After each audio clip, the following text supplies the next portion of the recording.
Uh.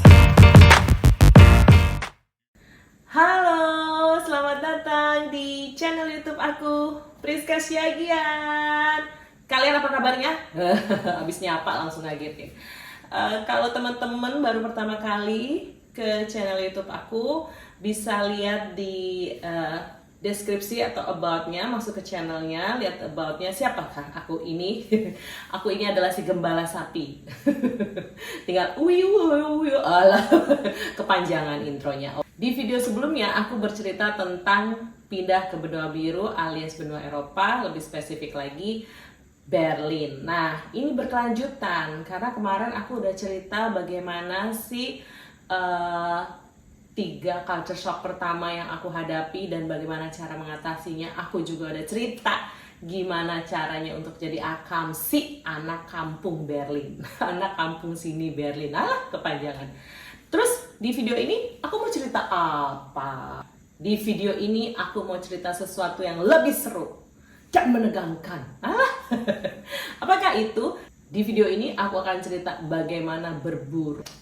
Berburu banget, Mbak. Iya, berburu apartemen di Berlin.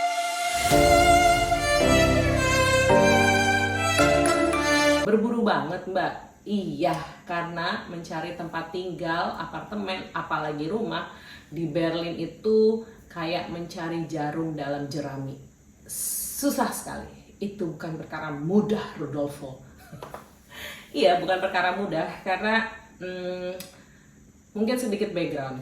Aku dulu di Jakarta pernah juga tinggal di apartemen, dan kita kalau di Jakarta atau di Indonesia, kalau kita mau cari tempat tinggal, kita bisa langsung datang unitnya. Mau rumah, mau apartemen, kita bisa langsung datang. Kita tinggal bilang, misalnya kalau di apartemen biasanya di bagian di basementnya suka ada kan agen-agen properti gitu, atau kalau rumah kita tinggal ketok misalnya ini kemana nih yang bisa dihubungi untuk rumah yang mau disewa atau mau dibeli gitu kan, ke agen properti atau ke bagian penyewanya langsung lah. Terus kita bisa bilang, aku cari apartemen dengan luas segini, dengan kamar segini, dan sebagainya dan sebagainya. Biasanya itu kita bisa langsung lihat kan unitnya, oh ini begini, dan dia akan selalu cerita, agennya akan cerita ini ada begininya, ada begitunya, dan sebagainya. Hal itu tidak terjadi di Jerman dan di Berlin, apalagi di Berlin kayaknya karena Berlin kota besar. Apapun di Jerman itu kebanyakan semuanya harus bikin appointment atau termin. Jadi kalau kamu lagi nyari apartemen atau rumah, yang pertama kali harus kamu lakukan adalah membuat janji atau termin. Terminnya bisa ke agen propertinya atau ke penyewanya langsung. Masalahnya adalah untuk tahu siapa yang menyewakan apartemen atau tempat tinggal di Berlin itu, kita bisa ada sih beberapa tempat yang ada agen propertinya ya, biasanya di tempat-tempat tertentu gitu dia ada agen propertinya, tapi nggak banyak. Jadi kebanyakan orang mendapat info tentang tempat tinggal yang available, yang bisa disewakan, dijual atau itu di website properti. Jadi kalau kamu beruntung misalnya di tempat terdekat kamu ada agen properti, kamu bisa langsung datang ke sana dan bilang apa yang kamu cari, spesifikasinya. Tapi kamu juga bisa memanfaatkan fasilitas online. Ada beberapa ada beberapa website agen properti yang waktu itu pernah kita coba saat kita mencari apartemen di Berlin. Walaupun kita bisa menemukan beberapa website properti yang menyediakan info tentang apartemen atau rumah yang available untuk disewakan atau dibeli, pada dasarnya yang terjadi di Jerman, terlebih di kota-kota besar kayak di Berlin, adalah krisis tempat tinggal. Krisis tempat tinggal, betul sekali. Jerman sedang mengalami krisis tempat tinggal. Sebenarnya masalah tempat tinggal yang terbatas itu tidak hanya dialami di Jerman ya, di beberapa negara di Eropa juga mengalami hal yang sama. Karena tidak banyak unit properti yang dibangun gitu untuk tempat tinggal, jadinya harganya meroket. mengenai krisis tempat tinggal di Berlin ini, aku baca beritanya di Deutsche Welle. Itu ada beritanya yang menyebutkan bahwa di Jerman itu kekurangan 800.000 apartemen.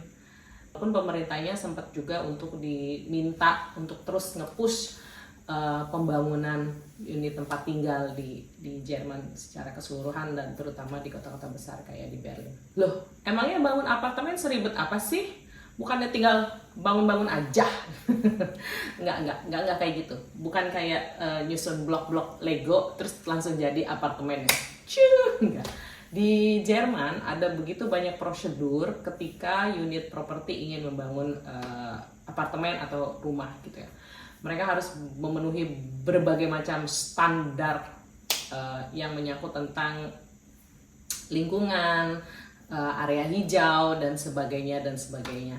Bahkan aku juga pernah dengar cerita dari temanku kalau misalnya ada unit apartemen yang mau dibangun gitu ya, itu mereka kayak harus mendapatkan approval dari warga-warga sekitar situ bahwa oke, kita akan memperbolehkan kamu untuk membangun. Itu dari satu hal kecil aja.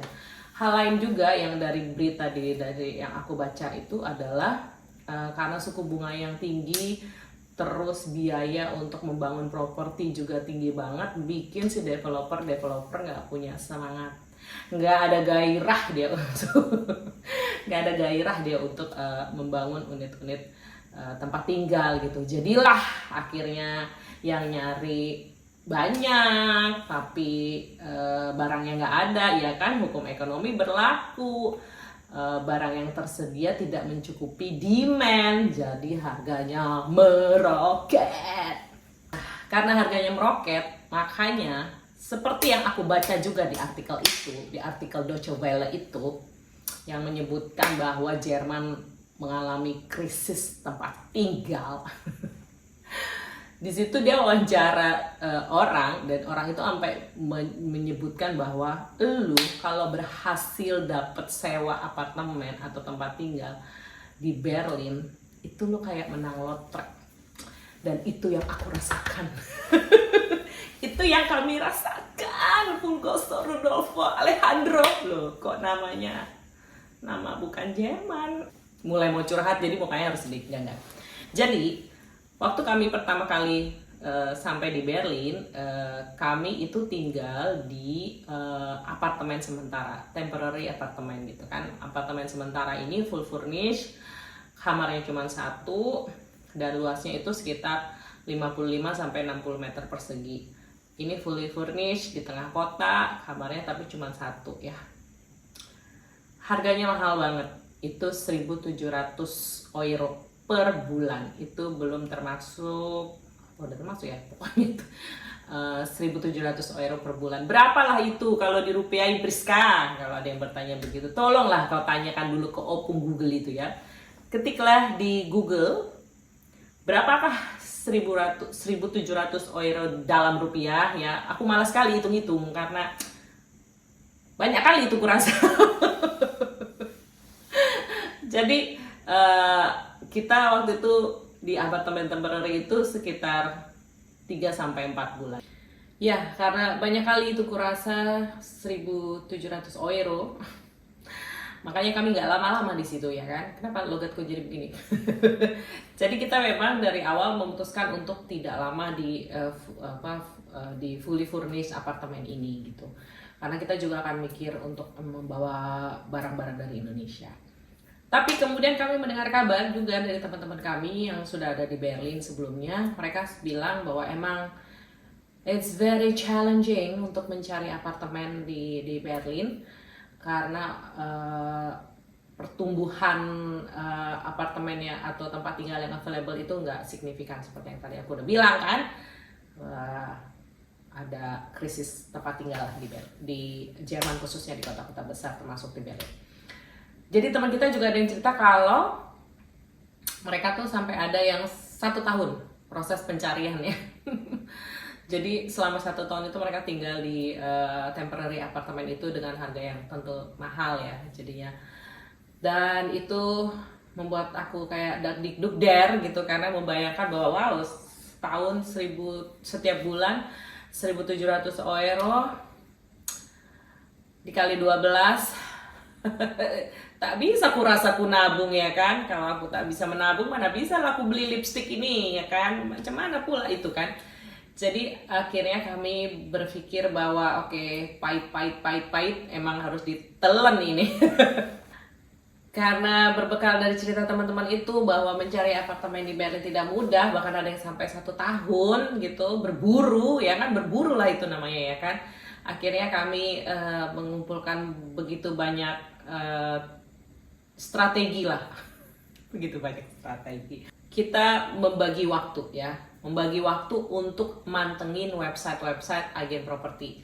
Sebenarnya sih kami hanya di satu website ya, di ImmoScout. Itu di ImmoScout itu kita sampai berlangganan, karena kalau berlangganan kamu kayak akan dapat info yang paling update gitu untuk mencari tahu mana iklan apartemen yang available. Jadi nih kalau misalnya kamu lihat di website properti di Jerman atau di Berlin, kan akan ada kesannya kamu bisa cari berdasarkan daerah yang kamu mau ya kan. Terus nanti akan ada wah sekian berapa puluh unit yang tersedia, tapi itu bisa jadi tuh iklan-iklan yang lama gitu, yang belum di take down gitu, atau yang emang orangnya masih belum menemukan penyewa yang cocok buat dia gitu. Tapi tetap itu bukan berarti dia masih available gitulah. Artinya kesempatannya kalau iklan-iklan yang lama itu kesempatannya untuk kita dipanggil untuk viewing atau ngelihat itu tipis banget. Iya bener. Jadi kamu cari di website itu hanya untuk sekedar viewing tuh untuk lihat unitnya gitu. Jadi kita bikin janji untuk lihat unitnya. Oke, biar lebih runut ya, aku akan kasih strateginya. Strategi banget.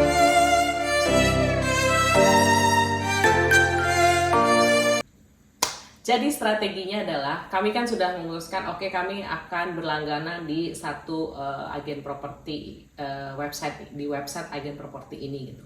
Kita jadi membershipnya, kita bayar waktu itu per bulan lah gitu ya. Terus di situ kita bisa bikin profile. Karena di Jerman itu juga unik juga. Kalau kita mau menyewa gitu, karena begitu banyak orang yang mencari tempat tinggal, kita kayak harus bikin surat lamaran. Bener banget, bikin surat lamaran. Dan surat lamarannya itu kayak menceritakan kamu siapa, berapa orang yang akan menempati unit itu, dan pekerjaan kalian apa gitu. Karena salah satu checklist yang akan dilakukan oleh si pemilik apartemen atau pemilik rumah itu, dia akan melihat kemampuan kamu untuk menyewa tempat itu gitu kan.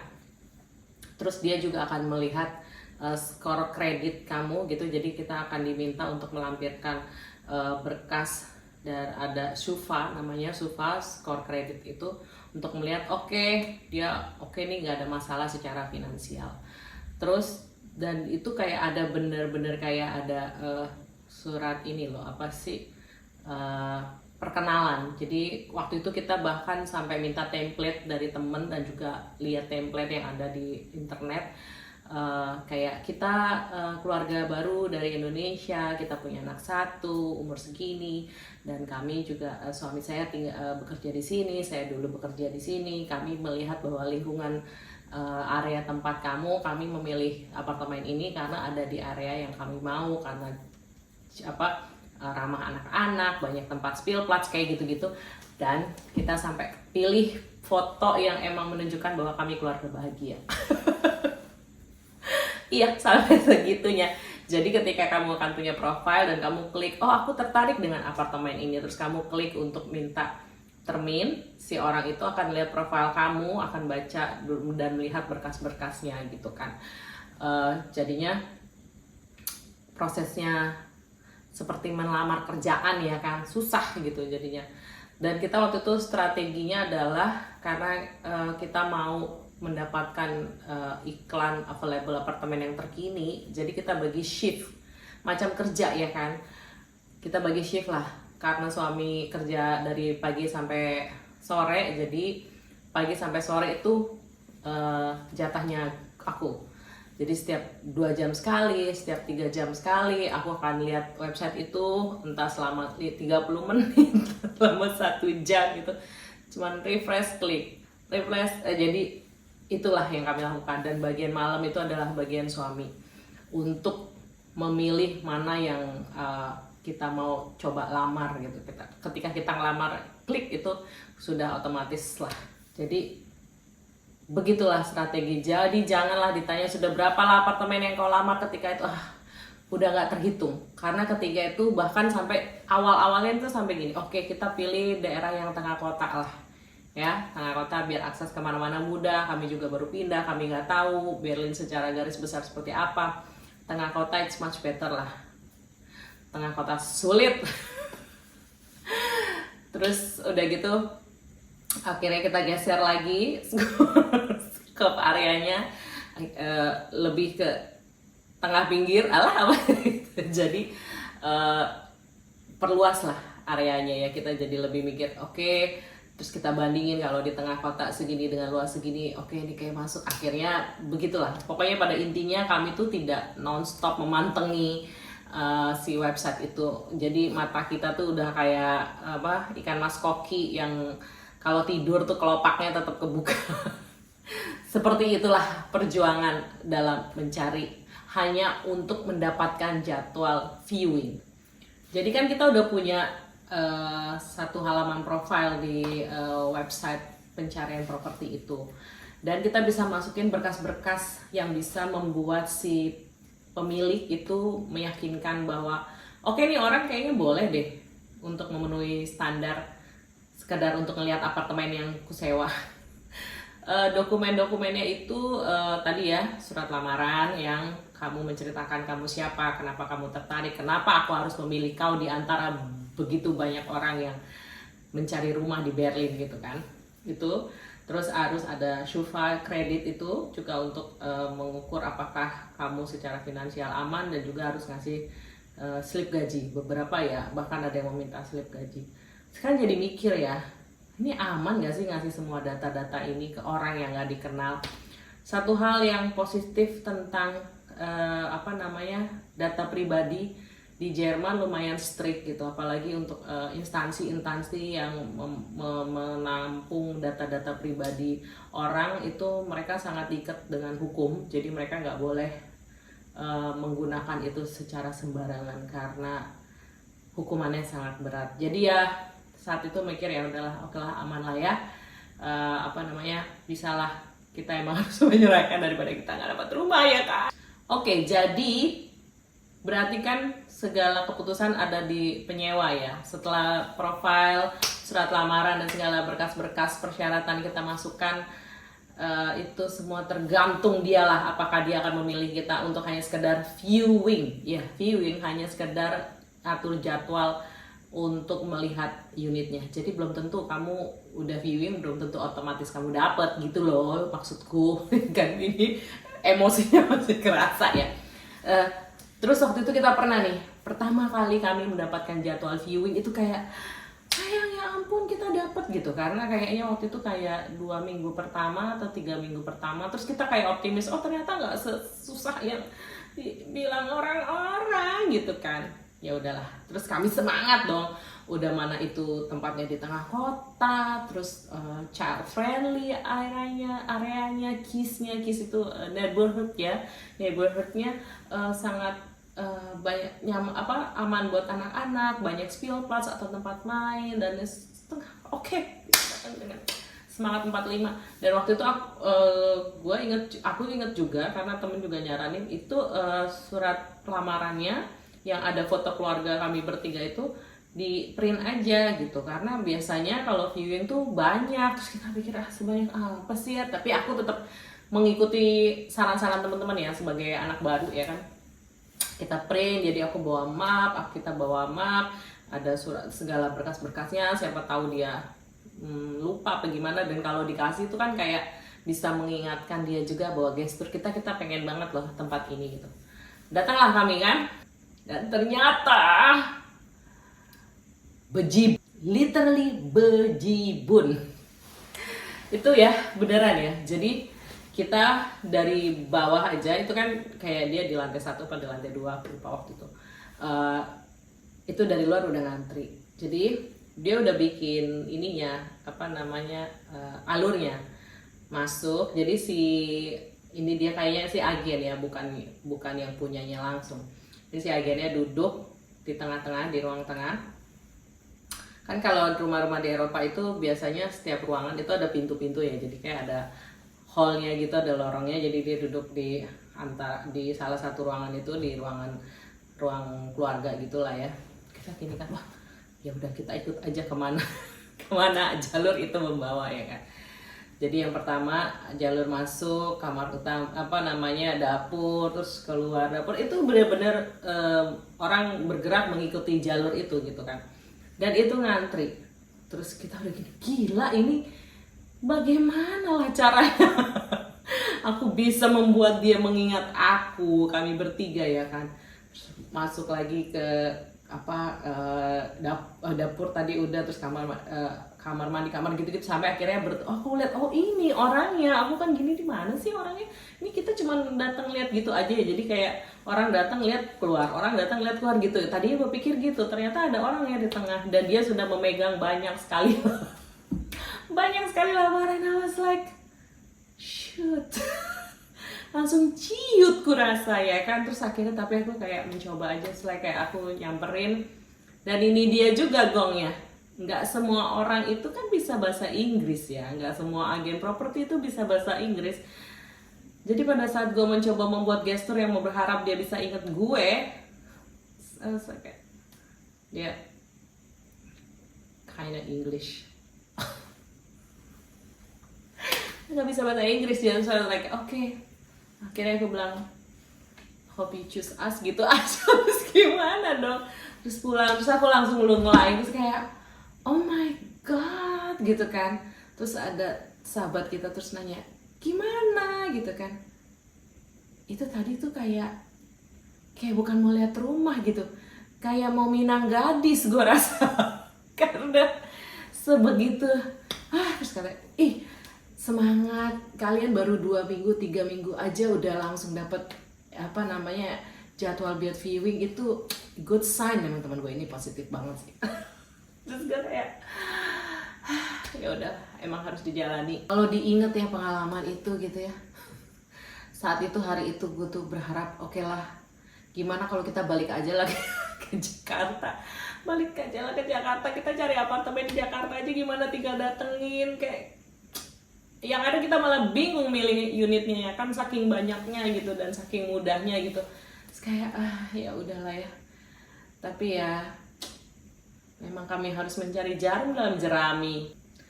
Tapi pengalaman pertama itu memang bikin campur aduk. Cuman kan kita udah mikir ya, kayaknya nggak bisa lama-lama di apartemen yang temporary itu. Dan ketika itu juga di apartemen temporary itu lingkungannya kurang nyaman gitu, apalagi kalau weekend, karena itu di pinggir jalan besar dan ada klub gitu di bawahnya. Jadi suka ada orang mabok gitu kalau hari malam minggu gitu, mabok teriak-teriak gitu. Jadi kita pikir oke lah, kami harus lebih semangat lagi mencari. Dan akhirnya itu kami lakukan selama berbulan-bulan, selama beberapa bulan ya, karena kami kan 4 bulan di apartemen itu. Jadi kami setiap hari ritmenya gitu, pagi sampai sore aku yang mantengin view apa namanya si website, malam sore sampai malam itu suami. Terus di sela-sela itu kan kami mulai juga mendapatkan beberapa panggilan untuk viewing. Kami juga harus viewing, sehari bisa 2 kali sampai 3 kali viewing gitu ke 3 apartemen gitu kan, dengan 3 area yang berbeda-beda, dan bawa bocah juga gitu. Dan itu kan masih musim dingin ketika itu, jadi kayak harus dingin-dinginan. Bahkan kami juga pernah kalau sekarang sih diingetnya lucu ya, tapi kalau ketika itu mengalaminya nyesek. Udah malah masih dingin, musim dingin gitu. Itu kayak malam kan, kalau musim dingin jam 4 aja udah gelap banget ya itu. Jadi kayak jadwalnya dapetnya jam 5 apa jam 6 kalau nggak salah waktu itu. Dan aku bawa anak kecil dan itu masih di ujung-ujung pandemi, jadi kayak harus pakai masker ya, harus kuat luar dalam lah ya gitu ya. Fisik juga harus kuat kan. Dan bawa anak gitu kayak ngantri. Itu waktu itu malah bahkan lantai 3 kalau nggak salah, dan itu antriannya juga sampai lantai 3 gitu. Dan orang-orang kayak wah, aku pokoknya kalau udah sampai ngantrinya panjang itu udah kayak ya udahlah, realistis aja lah, diterima puji Tuhan, nggak diterima ya tetap puji Tuhan. Karena artinya kami diberi kesempatan mencari tempat yang lebih baik gitu kan. Jadi kalau ditanya capek nggak tuh, ya capek lah, kau pikir aja dulu, ya capek kali lah gitu, kayak aduh, sampai berpikir oh my god gitu, kayak ada cara lain nggak sih gitu kan, kayak waktu itu bahkan gue tuh sampai breakdown ya, sampai nangis gitu, karena sampai hampir desperate gitu, karena kayak setiap hari, bayangin setiap hari itu yang harus dilakukan, ditambah dengan sela-sela urus untuk viewing, ditambah dengan urusan-urusan birokrasi lainnya gitu kan. Udah gitu di negara yang benar-benar berbeda, belum bisa ngomongnya ya kan gitu, terus masih harus banyak yang diurus dan disesuaikan, tapi tempat tinggal masih belum pasti. Oh my god gitu. Waktu itu aku sampai nangis, berdoa gitu, kayak kita juga ayo sayang kita berdoa yuk gitu kan, kalau susah religius ya kan. Terus berdoa, terus minta semua orang untuk mendoakan supaya kami dapat apartemen yang lebih pas di kantong dan lingkungan yang nyaman gitu kan. Dan kan ada tertulis, di mana ada banyak orang berdoa, maka di situ Tuhan hadir. Ada amin? Ada dong, asik. Kalau kata suamiku, Tuhan selalu sediakan. Jadi ada amin, ada. Dan kemudian suami menemukan link untuk jadi ada satu perusahaan developer gitu, developer properti yang ada berapa persennya punya pemerintah lah gitu. Jadi dia punya website sendiri nih, si developer punya pemerintah ini. Dia punya website sendiri, jadi segala info tentang unit-unit yang sedang dibangun atau unit-unit yang sudah dibangun dan siap untuk disewakan itu ada di situ. Tapi ya ada tapinya, walaupun ada amin tetap ada tapi. Tapi website si developer pemerintah ini punya mekanisme screening yang lebih unik lagi. Apa itu screening yang lebih uniknya? Screening yang lebih uniknya adalah mereka melakukannya secara undian. Ini tuh ya, pas tahu sistemnya mereka untuk memilih orang untuk viewing dan kemudian mendapatkan sebuah unit tempat tinggal itu dengan undian, kita tuh antara ini good sign apa bad sign. Langsung inget gue artikel itu, emang kayak lotre emang. Jadi undiannya gini, kita akan dilihat di website itu kan apa aja unit yang tersedia gitu, terus kita akan apply. Jadi mereka punya sistem di komputernya yang akan mengacak siapa aja yang tertarik dengan unit yang tersedia itu untuk viewing gitu kan. Kenapa dipilih mekanisme acak secara by sistem komputer itu? Karena mereka nggak mau ada orang dalam gitulah, dan nggak ada cherry picking lah. Jadi mereka nggak akan lihat profile, nama, karena untuk viewing aja ya, nama atau misalnya nggak ada masukan dari dia juga sih, ras gitulah tampilan. Jadi benar-benar berdasarkan kamu klik, aku tertarik, aku pengen lihat gitu, dia akan rolling. Kalau kamu dapat undangan. Puji Tuhan kami dapat undangan ya untuk viewing, dan itu pagi-pagi sekali. Kami ingat banget, pagi banget, itu kayak jam 7 atau jam 8, dan ini tempatnya di pinggiran kota gitulah ya. Di macam BSD gitulah kami tempatnya. Terus udah gitu kami datanglah pagi-pagi ke situ, dan aku suka gitu. Tapi belajar dari pengalaman sebelum-sebelumnya kan gak bisa langsung suka dan merasa apa gitu, karena belum tentu dapat gitu. Dan di sistem yang ini, begitu kamu selesai viewing, kamu akan dikirimin email untuk mengisi formulir dan menyertakan semua berkas-berkas yang tadi aku sebutin itu. Jadi masukinlah semua berkas-berkas itu, ditambah surat lamaran itu kan. Dan sistem juga yang dicekking kemudian oleh mereka adalah status pendapatan gitu kan, income kamu gimana gitu. Rata-rata salah satu seleksi yang dilakukan oleh para pemilik properti itu adalah seleksi pendapatan ya, selain kredit lo positif apa enggak itu dari Shisufa Kredit itu. Pendapatan itu untuk melihat bahwa pertama lo mampu nih apa enggak nih untuk nyewa. Kayak misalnya mereka bisa biasanya mereka akan memperkirakan dari gaji itu sepertiga dari gaji itu adalah untuk biaya tempat tinggal. Terus mereka akan lihat, oh nih dia anaknya 2 atau 3 misalnya, anaknya 3 tapi kan kamar yang ada di unit gue cuma 2, kayaknya ini nggak proper deh buat anak-anak. Bisa juga itu jadinya oke, lo kayaknya nggak memenuhi kualifikasi gitu kan. Terus atau sebenarnya bisa sih kayaknya dia untuk bayar sebulan gitu kan. Tapi kan di awal-awal itu yang bikin berat juga adalah kita harus kasih deposit kan. Depositnya itu adalah 2 bulan atau bahkan 3 bulan gimana ngomongnya? 5 minutes later. Mulai ngomong 2 bulan atau 3 bulan deposit gitu. Jadi bulan pertama itu bayarnya bisa jadi kamu harus langsung bayar 3 bulan full gitu. 1 bulan untuk bulan pertama, 2 bulan untuk deposit, atau bahkan 4 bulan full gitu. Jadi dia benar-benar akan melihat kayaknya nggak mungkin deh gitu kan, lo kayaknya nggak cocok secara status income, jadi lo di-kick gitu. Jadi pada saat di properti yang punya pemerintah itu kami melakukan itu kan. Jadi mereka mengecek secara status itu dan mereka lihat oh anaknya cuma 1, kamarnya ada 2, oke ini bisa nih kayaknya buat mereka, itu fit buat anaknya. Karena mereka juga ketika memilih calon yang akan menyewa itu mereka juga akan melihat apakah ini proper untuk yang punya anak, apakah ini proper untuk yang single, apakah ini proper untuk yang keluarga baru, kayak gitu. Jadi ibaratnya tuh tidak hanya sekedar menyewakan gitu, karena kebanyakan orang-orang yang menyewa tempat tinggal itu adalah long term gitu.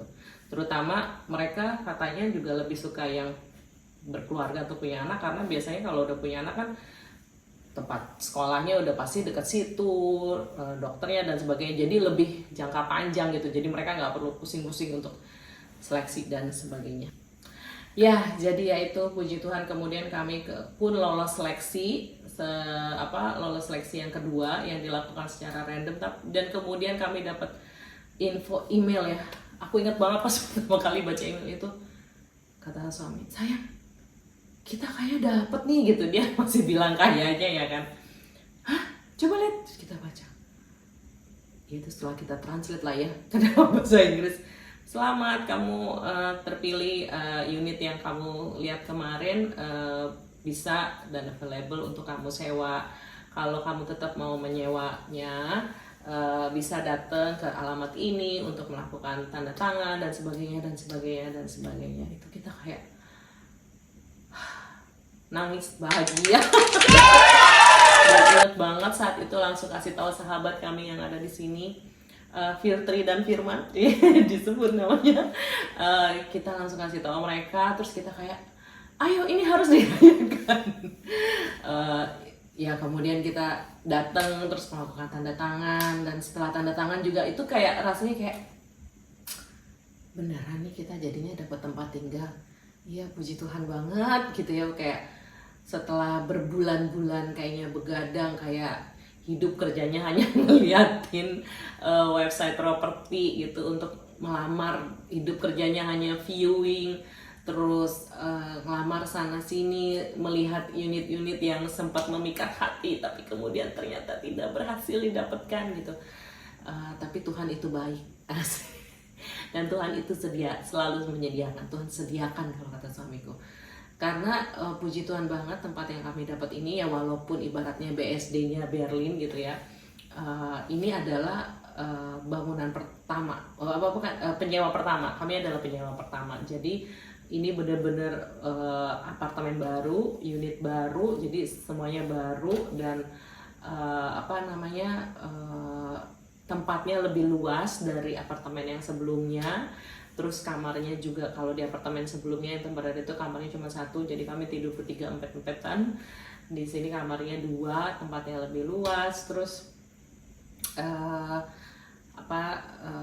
karena masih bangunan baru, jadi insulasinya atau kan bangunan-bangunan di Eropa itu punya sistem insulasi gitu untuk menahan hangat ketika musim dingin gitu. Jadi insulasinya bagus gitu kan. Jadi kalau musim dingin di dalam rumah, kalau pagi-pagi sampai sore kita nggak nyalain Heizung atau nggak nyalain pemanas itu sekitar 22 derajat. Jadi oke, aman lah buat suami yang alergi musim dingin ya kan.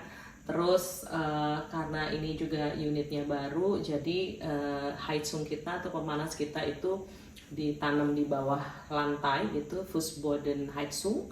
Jadinya kalau yang biasanya kan suka lihat kan kalau di TV di film-film apa yang musim dingin tuh kayak ada apa benda panjang gitu yang ya pokoknya ada pemanas lah gitu. Kalau ini Heizungnya ada di bawah di apa namanya di bawah lantai gitu. Jadi lebih modern ya kan. Bener-bener Tuhan, memang Tuhan selalu sediakan kata suamiku.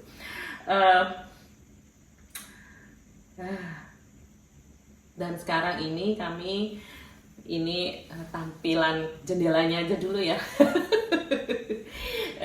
Kami ada di lantai paling 7 dan karena sempet juga karena ini menghadap matahari gitu, kita sempat mikir nih kita enaknya kasih nama apa ya, ini kan di lantai yang paling atas gitu, lantai ke-7, apa kita namain aja rumah langit ke-7 gitu, atau karena ini menghadap matahari The House of Rising Sun. Mungkin kalian bantulah aku ya, pilihkan dulu nama untuk rumahku ini. Apa kira-kira yang bagus, apakah rumah langit ke-7 atau The House of Rising Sun ya? Tolong tulis komen. Tulis komen di bawah ya. Kayaknya cocok kali kalau ini kau namakan rumah itu, atau kalau mendengar cerita tadi bagaimana kami berjuang di tengah krisis rumah tempat tinggal di Berlin untuk dapatnya. Mungkin kalian ada rumah perjuangan gitu misalnya atau apa. Tuliskanlah ya. Aku butuh sekali masukan. Ya, tuliskanlah ya. Nanti aku pilihlah mana yang kira-kira cocok dengan situasinya. Terus kalau udah dapat apartemen, apakah itu berarti tantangannya selesai? Apakah iya? Apakah tidak? Tidak. Karena sebagian besar apartemen yang disewakan di Berlin itu adalah kosong, ya, literally kosong.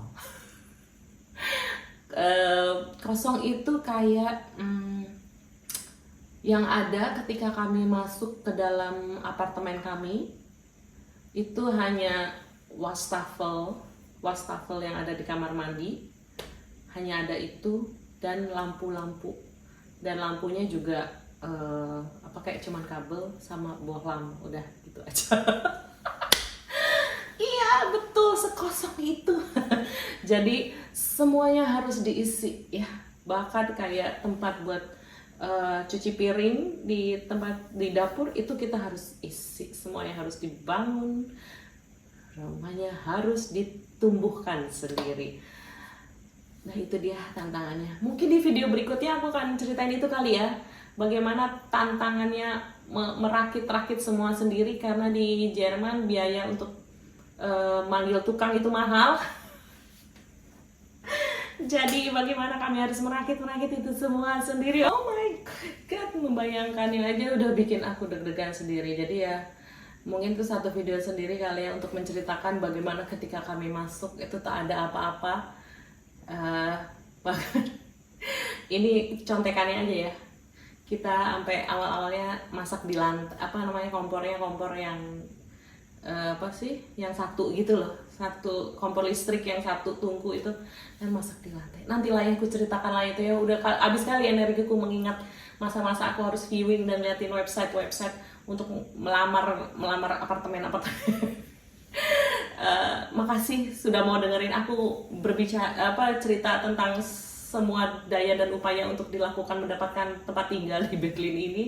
Dan itu tadi jangan lupa ya, tolong dulu tulis di komentar lah, pilihkanlah apakah cocoknya rumah ini aku kasih nama The House of the Rising Sun karena dia menghadap matahari, atau rumah langit ke-7 karena dia ada di lantai 7, atau kalau rumah perjuangan tuliskanlah ya, karena perjuangan seperti itu.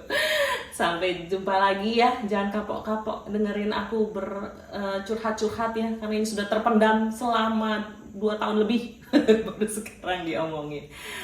Semoga hari kalian menyenangkan. Selamat merayakan hidup. Bye. Jangan lupa pilih dulu jawaban rumah ini. Pilih dulu namanya yang cocok ya.